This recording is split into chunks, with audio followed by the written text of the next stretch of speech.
వనస్థలిపురంలో RS brothers mega shopping mall Akkineni Naga Chaitanya మరియు Sobhita గార్లచే September 26న ఘన ప్రారంభం.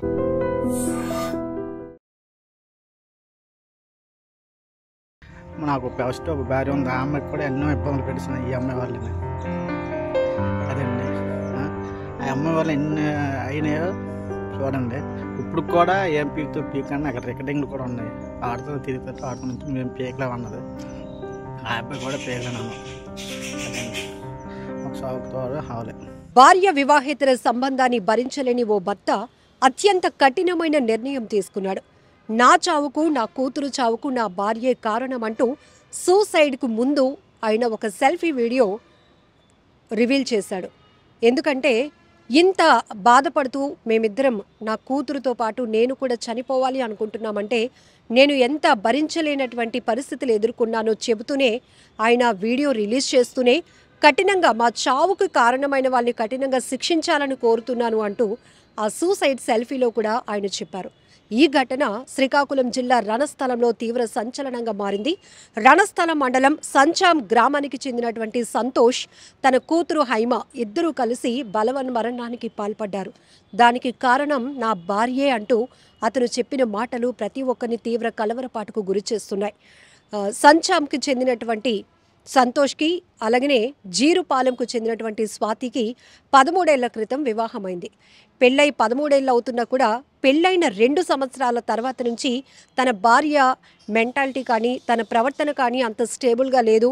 అస్తమాను వాళ్ళింటికి వెళ్ళాలి వీళ్ళింటికి వెళ్ళాలి అనుకుంటూ ఏదో ఒక కారణం చెప్పి తన నుంచి దూరంగా వెళ్ళిపోవటానికే తను ఎప్పుడు ప్రయత్నిస్తూ ఉండేది. కానీ ఆ చుట్టాలు బంధువులు కూడా తనని మిస్లీడ్ చేశారు. ప్రధానంగా నా భార్య వాళ్ళ పిన్ని ఎవరైతే ఉన్నారో ఆమెతో సాన్నిహిత్యం అనేది చాలా రాంగ్ ట్రాక్ పట్టించింది అంటూ అతను చెప్తున్నటువంటి కారణాలలో ఒకటి. ఇక్కడ ఆ కూతురు ఎవరైతే ఉన్నారో ఆ అమ్మాయిని హాస్టల్కి అక్కడ పెట్టి చదివిస్తున్నారు.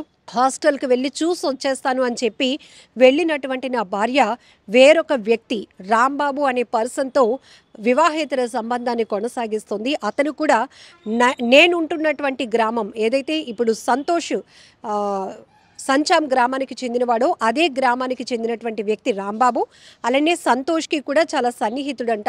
వీరిద్దరూ ఎక్కడికైనా తిరగటం కానీ తాగేటప్పుడు కానీ చాలా ఫ్రెండ్లీగా ఉండేవాళ్ళం. అలా ఉన్నటువంటి వ్యక్తి నా కుటుంబంలోనే ఇంత చిచ్చు రేపుతాడని నేను అనుకోలేదు.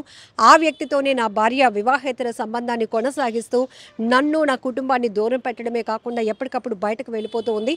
అయితే పాపని హాస్టల్ దగ్గరికి వెళ్ళి చూసి వస్తానని చెప్పి వెళ్ళినటువంటి నా భార్య అతనితో వెళ్ళటాన్ని నేను రెడ్ హ్యాండెడ్గా పట్టుకుని వాళ్ళ కుటుంబ సభ్యులకు అప్పగించాను. అయినప్పటికీ కూడా అందరూ వాళ్ళ అంటే నా భార్య తరపు కుటుంబ సభ్యులందరూ ఎప్పుడు కూడా నన్ను బ్లేమ్ చేయడానికి చూస్తూ ఉన్నారు. కానీ ఈ అరాచకాన్ని నా భార్య చేస్తున్నటువంటి వ్యవహారాన్ని భరించలేక నా కూతురుతో పాటు నేను ఈరోజు బలవంతంగా ప్రాణాలు తీసుకోవడానికి వెళ్తున్నాను అంటూ ఆయన చనిపోయే ముందు కూతుర్ని కూడా పక్కన పెట్టుకొని అతను ఆ బాధంతా కూడా చెప్పేటప్పుడు ఆ పాప చూడండి 2 చేతులు అంటే మా నాన్న నేను చనిపోబోతున్నాం దానికి కారణం మా అమ్మే.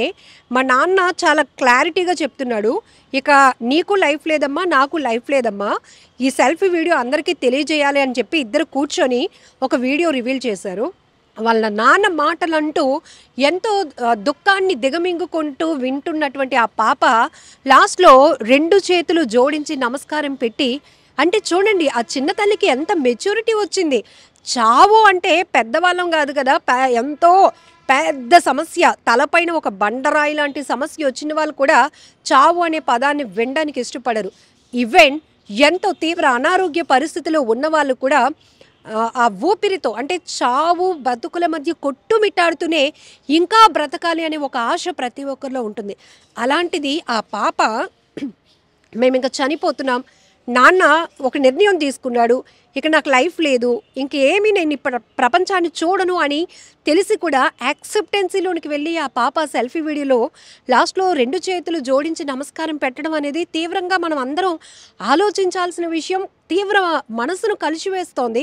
ఎందుకంటే అంత మెచ్యూరిటీ పిల్లల్లో ఉంటుంది అంటే పెద్దవాళ్ళుగా మనం ఎలా ఉండాలి అన్నది కూడా ఇక్కడ అర్థం చేసుకోవచ్చు. కానీ అతను చెప్తున్నటువంటి కారణాలు ఇది 1 సైడ్ కావచ్చు, బోత్ సైడ్స్ కావచ్చు. బట్ ఒకటి ఏంటంటే అతను మాత్రం కూతురుతో పాటు నేను ఎందుకు చనిపోవాలనుకుంటున్నానంటే నా భార్య నన్నే కాదు నా కూతుర్ని కూడా మోసగిస్తూ వచ్చింది. ఏదో ఒక కారణం చెప్పి పుట్టింటికి వెళ్ళిపోతున్నటువంటి నా భార్య చుట్టాలు కావచ్చు వాళ్ళ పిన్ని ప్రోత్సాహంతో ఎవరైతే ఈ పర్సన్తో వివాహేతర సంబంధం కొనసాగిస్తుందో రాంబాబు అనే వ్యక్తితో తరచుగా ఫోన్స్ మాట్లాడుతూ ఉండటం, అది కూడా మా పాప కూడా నాకు కన్వే చేయలేకపోయింది, చెప్పుకోలేకపోతోంది. కానీ ఆఖరికి ఈ విషయం మొత్తం బండారం బయటపడేటప్పటికి నా కూతురు కూడా మౌనంగా ఉండిపోయింది. అందుకే తనకి విషం ఇచ్చి నేను కూడా చనిపోతున్నాను అంటూ ఆయన సెల్ఫీ వీడియో రివీల్ చేశారు. అయితే అతను అక్కడికక్కడే మృతి చెందగా పాప హైమ మాత్రం ప్రాణాలతో కొట్టుమిట్టాడుతుంటే అక్కడున్న వారు హుటాహుటిన హాస్పిటల్కి తీసుకెళ్తే ఆ పాప ట్రీట్మెంట్ పొందుతూ చనిపోయింది. చాలా బాధాకరం కదా. ఒక్క తప్పు ఇంతమంది ప్రాణాలు తీయటం అనేది చాలా బాధాకరమైన విషయం. ఈ ఘటనలు ఏం చెప్తున్నాయి, సొసైటీలోనికి ఎలా రీచ్ అవుతున్నాయో తెలియదు, కానీ ఎంత దారుణం. ఈ విషయం తెలిసిన తర్వాత కూడా ఆ ప్రియుడు ఆమె ఇద్దరు కూడా పరారీలో ఉన్నారు. ఇప్పుడు పోలీసులు అయితే వారిద్దరిని కూడా అదుపులోనికి తీసుకోవడం జరిగింది. ఏంటి ఎవరు ఏం సాధించగలిగారు ఇక్కడ? ఏమీ లేదు. ఒకవేళ అసలు నచ్చకపోతే పూర్తిగా విడిపోవడం బెటర్, కానీ ఇట్లా ఒకరినొకరు మోసగించుకుంటూ ముందుకు వెళ్ళటం వల్ల కుటుంబాలు ఏ స్థాయిలో విచ్ఛిన్నమైపోతున్నాయో, ఎలా రోడ్డు పాలవుతున్నాయో, ఎలా తమ వారిని కోల్పోతూ ఇప్పుడు సంతోష్ కుటుంబంతో పాటు ఆ సంచాం గ్రామం మొత్తం తీవ్ర విషాదంలోనికి వెళ్ళిపోయింది. అయ్యో, అర్ధాంతరంగా ఒక కుటుంబంలో ఇద్దరు వ్యక్తులు లేకుండా పోయారు, దానికి మరొక ఇద్దరు కారణం అనే విషయాన్ని తీవ్ర స్థాయిలో చర్చకు దారితీస్తున్నటువంటి అంశం ఇది. అంతేకాదు అతను చెప్తున్నట్టు 13 ఏళ్ళు పెళ్ళైనటువంటి వైవాహిక జీవితం ఏదో రకంగా ముందుకు వెళ్తూ ఉన్నా ఎవరో ఒకరు కాంప్రమైజ్ అవుతున్నా తన ప్రవర్తనలో ఎలాంటి మార్పు లేదు. ఎందుకంటే నాకు సన్నిహితుడైన వ్యక్తితోనే తను ఇలాంటి రిలేషన్ కొనసాగిస్తూ నన్ను మభ్యపెట్టడానికి చాలా ప్లాన్లు వేసింది, చాలా ప్రయత్నాలు చేసింది. కానీ ఎప్పటికప్పుడు పట్టుబడినప్పటికీ కూడా ఎవరు కూడా దీన్ని నమ్మటానికి, వాళ్ళ ఫ్యామిలీ ఇది తప్పమ్మా, నువ్వు ఇలా చేయకూడదమ్మా, నీకు పెళ్ళయింది, పిల్లలు ఉన్నారు, జాగ్రత్తగా ఉండాలమ్మా అని చెప్పాల్సింది పోయి తనని ఈ రకమైన వేలోనికి, రాంగ్ వేలోనికి ఎంకరేజ్ చేసిన వాళ్ళు కూడా ఉన్నారు. కాబట్టి మొత్తం మా చావుకి కారణమైనటువంటి, నా కూతురు చావుకి, నా చావుకి కారణమైన ప్రతి ఒక్కరిని కఠినంగా శిక్షించాలి. అందుకే ఈ వీడియో మీ అందరికీ తెలియపరిచేందుకే ఈ వీడియో చనిపోయే ముందు అందరికీ రిలీజ్ చేస్తున్నాను అంటూ ఆ సంతోష్ చెప్పినటువంటి మాటలు కూడా ప్రతి ఒక్కరిని తీవ్ర కలవరపాటుకు గురి చేస్తున్నాయి. ఒక్కసారిగా ఈ ఘటన శ్రీకాకుళం జిల్లాలో తీవ్ర సంచలనంగా మారింది. ప్రస్తుతానికైతే స్వాతిని, ప్రియుడు రాంబాబుని కూడా శ్రీకాకుళం రణస్థల మండలం పోలీసులు అదుపులోనికి తీసుకున్నారు. ఇలాంటి ఘటనలు ఆగాలి, ఖచ్చితంగా ఆగాలి. ఎందుకంటే ఎక్కువ శాతం ఆస్తి తగాదాలు, వివాహేతర సంబంధాల వల్లే మనుషుల ప్రాణాలు పోతున్నాయి, ఆత్మహత్యలు పెరుగుతున్నాయి, కుటుంబాలు రోడ్డు పాలవుతున్నాయి, పిల్లలు అనాథలైపోతున్నారు. తల్లిదండ్రులు ఉన్నప్పటికీ కూడా పిల్లలు అనాథలైపోతున్నారు. ఇదిగో ఈ ఘటనలో పిల్లల్ని కూడా చంపుకోవాల్సినటువంటి పరిస్థితి వచ్చింది. చాలా ఈ మధ్య జరుగుతున్న ఇలాంటి విషయాల్లో పిల్లల్ని కూడా చంపేసి, ఎందుకంటే మనం లేకపోతే మన పిల్లల బతుకు వీళ్ళు ఏమైనా పట్టించుకుంటారని ఒక ఆలోచన కావచ్చు. చాలా కఠినమైన నిర్ణయం అయినప్పటికీ కూడా వాళ్ళ ప్రాణాలు తీస్తూ వీళ్ళు కూడా ప్రాణాలు తీసుకుంటున్నారు, బలవన్ మరణాలకు పాల్పడుతున్నారు. ఏది ఏమైనా ఈ ఘటన చాలా బాధాకరమైన విషయం. మీరేమంటారు కూడా కామెంట్ బాక్స్లో మెన్షన్ చేయండి. పేరు స్వాతి, మా ఊరు అబ్బాయి అంచే రాంబాబు, మా దగ్గరోడు, నాతో ఫ్రెండ్లీగా ఉండేవాడు. నాతో నాటికి తిరిగి తాగడానికి ఎక్కడికైనా కలిసి వచ్చాడు. కలిసి వచ్చి ఇలా చేస్తున్నాను అనుకోలేదు.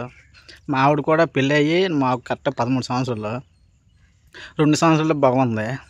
అక్కడి నుంచి సంవత్సరం వెళ్ళిపోయేది, ఏదో కొంగొట్టుకుని వెళ్ళిపోయేది.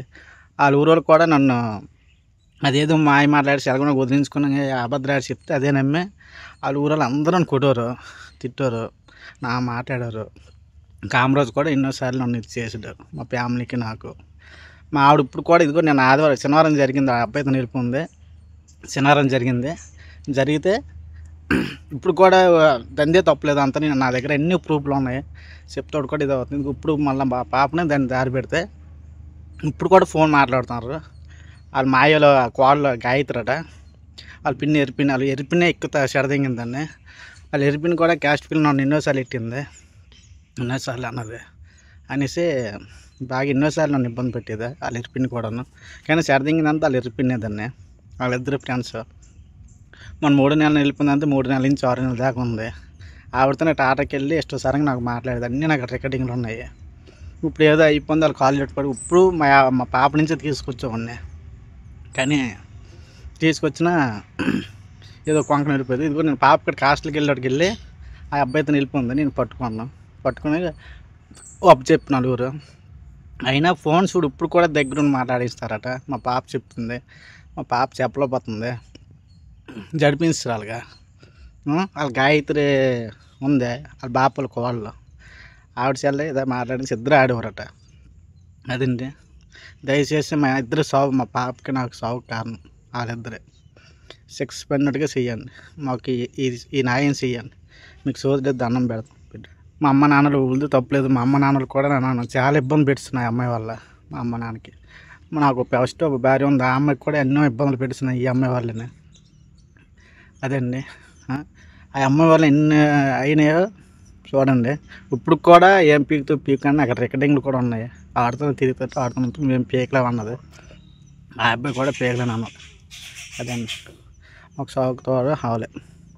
అదండి, అదే మా పాపకి నాకు న్యాయం చేయండి.